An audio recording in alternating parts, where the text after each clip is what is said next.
جب ڈاکٹر خورشید صاحب تھے، کچھ عرصے کے بعد ڈاکٹر خورشید صاحب نے کیا کیا، کچھ دوائیاں باہر کی لکھ کے دینا شروع کر دی. اب خود نہیں بنا سکتے تھے، ادھر سے مکسچر ملایا، پہلے ادھر سے ملاتے تھے، ادھر سے ملاتے تھے، ایک بوتل بنا کے دیتے تھے. انہوں نے ساتھ ایک میڈیکل سٹور ایک بندے نے کھول دیا، ایک شیخ صاحب تھے. اس سے پہلے گلی کے دوسرے کونے پہ آخر میں ایک میڈیکل سٹور بہت پرانا تھا ایک شخص کے نام سے. اس نے جب دیکھا کہ وہ نسخہ جو میرے پاس آتا تھا پہلے پرچی، وہ ڈاکٹر صاحب والی پرچی جو میرے پاس آتی تھی، اب گاہک کو قریب دکان مل گئی ہے. یہ ایک دوسری کہانی سنا رہا ہوں، ان دونوں کا انجام بھی میرے سامنے ہے. اب اس نے حسد کرنا شروع کیا. پہلا حسد یہ کیا، میں اس مسجد میں نماز پڑھتا تھا، اس مسجد کے دروازے کے سامنے وہ فجر کی نماز کے علاوہ میں ساری نمازیں اکثر اس مسجد میں پڑھتا تھا. فجر کی نماز ہمارے گھر میں میرے پردادا سے کے والد صاحب نے بنائی ہوئی وہاں پڑھتا تھا، وہ جامع مسجد نہیں تھی. جب وہ پرچی وہاں نہ پہنچی، اس نے پہلا یہ کام کیا کہ اس کے تالوں میں ایلفی ڈال دی. وہ جو صبح بیچارہ چابی لگائے چابی نہ کھلے، تنگ کرنے کے لیے. پھر اس کا بھی ایسے کہا کہ اس کا لائسنس نہیں ہے. اس طرح کے قانونی نظام بھی بنائے. ایک دفعہ اور کیا، اس کی دکان پہ فاسفورس کے ذریعے پتہ نہیں کس ذریعے آگ لگا دی. آدھی دکان جل گئی. اس کے خلاف بولا تو وہ لڑنے مرنے پہ آ گیا، بہت سارے بدماش لاٹھیاں لے کے آ گیا، اور بلکہ یہ کہا کہ اس کے شیشے اور توڑ دیے، جو بچتا تھا وہ بھی پورا کر دیا. میں ایک دفعہ مسجد میں بیٹھا تھا، وہ شیخ صاحب میرے پاس آئے بڑے پریشان. اس کا نام لے کے کہنے لگے جینا حرام کر دیا ہے، میرا جی چاہتا ہے میڈیکل سٹور میں ایسے یہیں چھوڑ کے چلا جاؤں، لیکن میں نہیں چھوڑوں گا، اور میں اس کا مقابلہ تو نہیں کروں گا، لیکن میرا نظام چلتا رہے گا. میں نے اس کو ایک بات کہی، میں نے کہا درگزر کر اس کے حق میں دعا کر، تجھے میں ایک عمل بتاتا ہوں، یہ پڑھ سارا دن، انشاءاللہ اللہ تیری حفاظت فرمائے.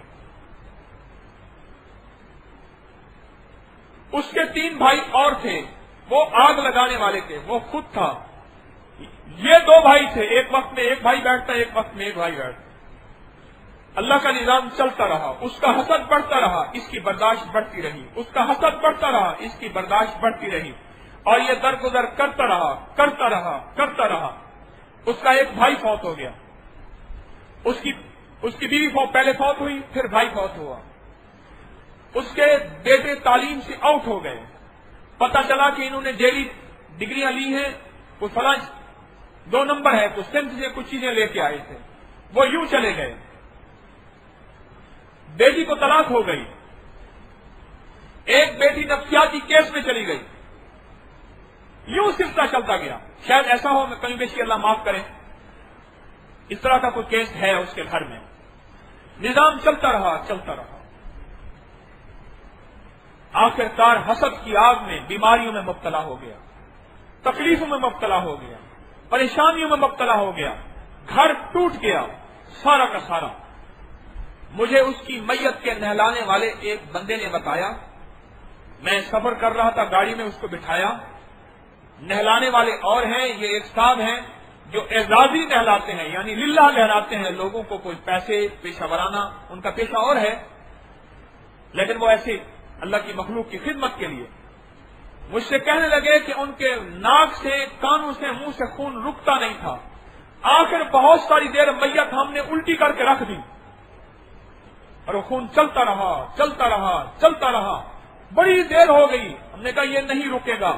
روئی کھونسی، یہ کیا، بہت کوششیں کی، اور اس کے علاوہ اس کے چہرے کی کیفیت، اس کے جسم کی کیفیت، حسد سے گھر چل گیا، خود چل گیا.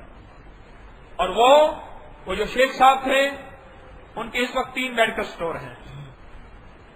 ایک دکان کا فرنٹ میرے خیال میں 45 فٹ کا ہے، 60 فٹ لمبی ہے غالباً، یا 40 فٹ لمبی ہے. بہت بڑا بزنس ہے. ایک دفعہ آ رہے تھے، میں نے کہا شیخ صاحب کیا حال ہے؟ میں نے کہا ابھی تو ایلفی نہیں گئی، چہکا لگایا.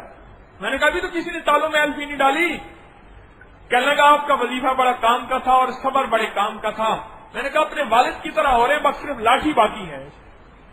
بعض اوقات بعض بندے بڑھاپے میں عمر کے ڈھلتے ہی اپنے والد کی شکل میں ہو جاتے ہیں، یعنی کہ آپ کے والد صاحب کی لاٹھی ہوتی تھی، آپ کی لاٹھی نہیں ہے، اور وہ مالدار آدمی ہیں۔